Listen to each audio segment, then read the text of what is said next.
Hello everyone. Today I want to show how I clean my Hampton Beach coffee maker.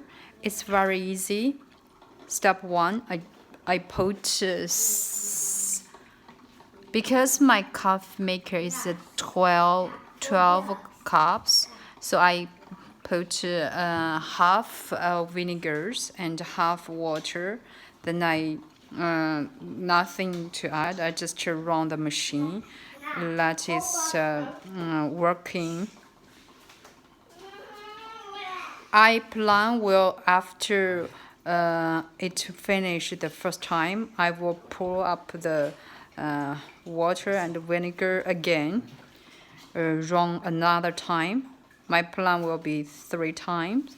Then after I will using 2 times only water to clean the vinegar. Then I'm sure it will be very clean.